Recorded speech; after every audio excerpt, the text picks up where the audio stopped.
China Wuhan से निकला एक नया वायरस जिससे होने वाली बीमारी को हम कोरोना यानी कोविड-19 भी कहते हैं।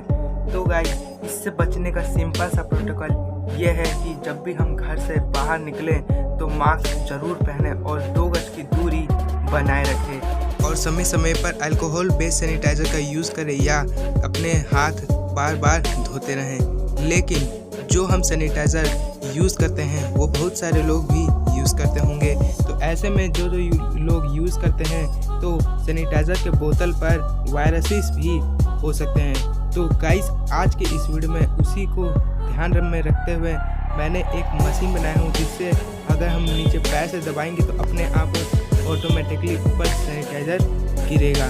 तो चलिए फ्रेंड्स, फटाफट से इस वीडियो को स्टार्ट।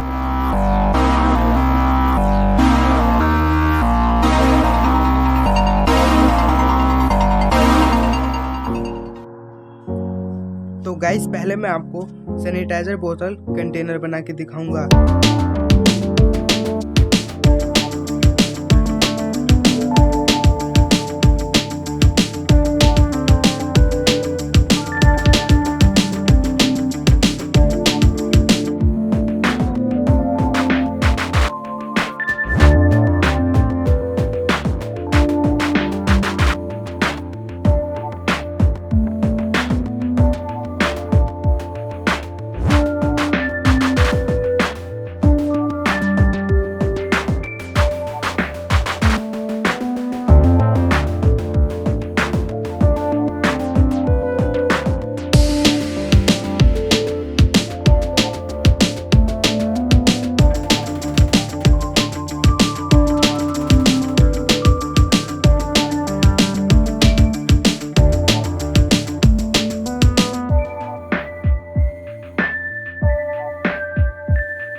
वाइप हो गया। 10 से 20 रुपये में आपका ये प्रोजेक्ट बन जाता है। तो गाइज़ आपको ये वीडियो कैसा लगा? अगर अच्छा लगा तो इस वीडियो को ज़्यादा से ज़्यादा लाइक एंड शेयर करना मत भूलना। आई होप आपको ये वीडियो अच्छा लगा होगा। तो अब मिलते हैं फिर एक नए वीडियो में। तो गाइज़ तब तक के लिए बाय बाय।